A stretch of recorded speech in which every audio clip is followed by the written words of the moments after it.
Good evening. This is the Elliott wave update for the S&P 500 for Sunday, June 5th, 2022. Again, I apologize for the little bit lateness in getting this published and loaded on tonight. I had a few other pressing issues that I needed to take care of. But in any case, let's dive right in. Friday's expiration ended up to the downside, which is a bit of a surprise for me. I really was expecting the markets to move higher, and particularly for the S&P to get itself above 4202 to complete at least what I'm anticipating will be an A wave. Now, it's still in this hole, in this place of sideways movement, even with Friday's stronger decline. So what we're getting is still what appears to be an ABC down.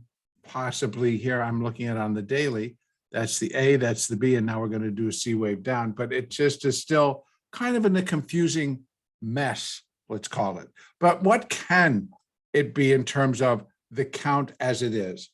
I again think that both sides of this coin remain in play, that here in the S&P, we still can probably consider that high at 4202 the completion point for minor wave 2. And if that's the case, we came in just shy of that 50% retracement level, which still it fits. It's within the percentage of error, even though most of the time we're looking for that second wave to come up on a retracement level to the 50 to 618% retracement. We didn't get that, but close. Now, if it indeed is a completion point for that minor wave 2, then we're in the beginning stages of a third wave down. That doesn't fit with what we've seen around it. So it keeps us in that place where we may actually still put in a C wave up.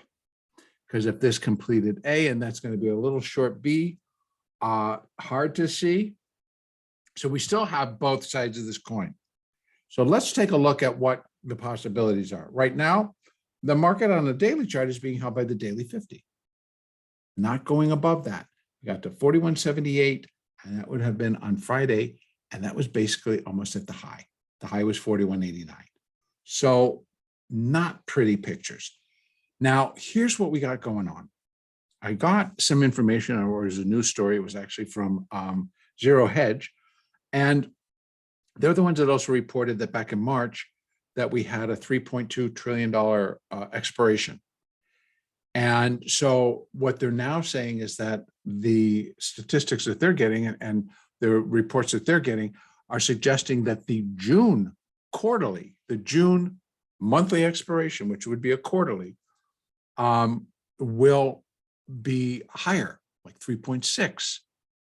So that much money coming off or out of the market and being put somewhere else or whatever, it's pretty intense.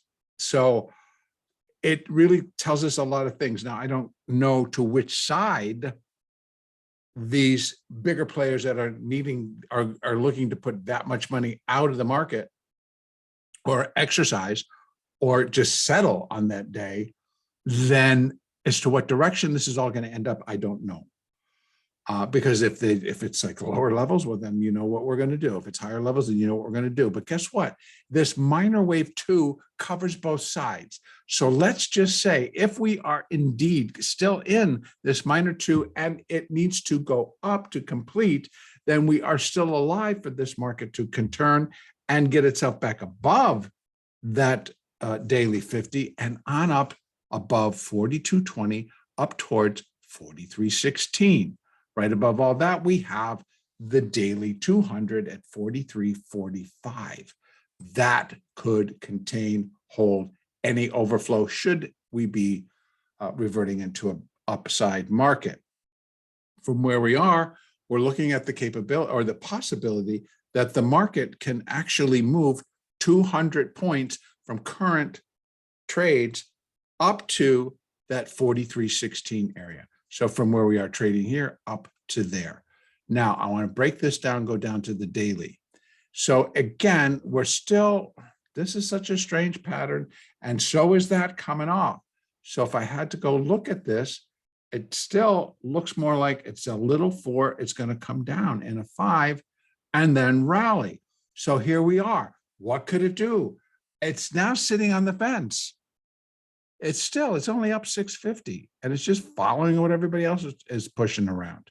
So triangle, I believe that the resolution to this triangle would be up, quick down, maybe a test of this hourly 200 at 40.93, and then a bounce, and then another bounce. So again, difficult to say exactly how that's going to fit into the larger, but let's just say that that completes another move and we're going to start to rally. Well, I'm going to be looking for it to get above 41.22. I'm looking for it to get above 41.32. I'm looking for it to push itself back above 41.89 and eventually above 42.02 if we are looking for continuation of the upside. Okay, we just went over what these levels are for the upside. Now, downside move would suggest, again, I'm sorry, I'll go back to that daily. A downside move would be suggesting that there's a possibility that this minor wave 2 did complete here.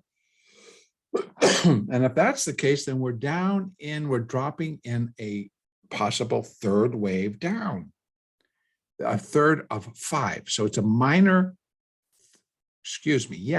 minor third wave down. And that would suggest we are really going to start to drop.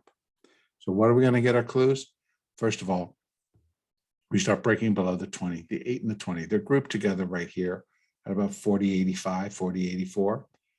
We start breaking there with follow through. So we pick up some acceleration and we just start to drop. Then next support level is 4,000. Actually 4,001.85, so 4,000. And eventually, if it is the start of the next third down, then it should break 38.07 pretty easily. Now, what's going to take for the market to do that? Well, to be honest with you, if it were to come tomorrow and it drops that quickly, it could be a crash. Am I expecting the market to crash tomorrow? No, not really. I mean, this daily's turned. The momentum seems to have turned. But hey, many things can happen. So that'd be one. Now, if it kind of comes down and holds that 20 and then turns, well, then I'm still looking for a little small blip, get ourselves above there, and then another decline, right? So if I'm going to counting a wave 2, so our options are it's A, B, C, it's done, and we turn lower, or it's 1, 2, 3, 4. We come back up in a 5 to finish the A wave of minor 2, put in a B wave of minor 2, and then still rally in a C wave. That all can happen. And we got 2 weeks in which to do it, right? Because June 17th is that expiration date. Market going to play between there until finally we get that out of the way and then down to, okay, what's next? All to be determined. But for tomorrow, I think we could have an interesting day. Hopefully it's not going to sit like it is right now in this type of a pattern. We're getting nowhere fast. So again, I'd be looking for this to resolve quickly to the downside, unless it's A and this is a B, and then it's still going to be a C wave down. So still, it all should resolve to the downside, and I believe it's a little 4 within an ongoing like 1, 2, 3, 4, 5 rally. So we'll see. Keep an eye on 40.93. That is, it can be broken, come back, but to me, I won't sell the initial break. It's not an hourly. So in the initial break below, I want to see what it does. If it breaks and picks up steam, then yes, it is a break. But if it breaks, goes down, swings back, and hangs out below it, then you're going to have to wait. So that's why I don't necessarily trade that break right off the bat. I want to see that it actually is a clean, sustainable break before I jump, and jump into the market. It just prevents a lot of quick movement. So usually I'll let that happen, let it come back, test it to see if it's going to hold below. If it does, if it goes down, comes back, tests it, and keeps going, then I'm more convinced that this is the completion of a small 5 down, and we're going to rally in 3 to go up. That would be my take. And that could be spelling that still this is the completion point for that minor wave 2. This all tells me a little bit differently. Again, this all is a very strange pattern into here. So let's take it day by day. I did go into more detail about trading and strategy and how I look at things, but that's within the NASDAQ. If you checked it out, you kind of already got some idea that I'm not trying to be bullish or bearish. I'm certainly not trying to pin my hopes on a particular news item or a thought or a pundit thought. I am trying to trade what's in front of me and also just go with the flow, which is why I'm giving you an upside scenario and a downside scenario. I'm trying at the same time to tell you what's going to trigger that. So what should I look for? I, as the trader, what am I going to be looking for? On the upside move, I needed to see to start breaking these moving averages and keep on going. But that would be after this is over. It's hanging out here because of the triangle. And the triangle resolution, I believe, and everybody's seeing it, is down. So not that many people are going to want to buy this.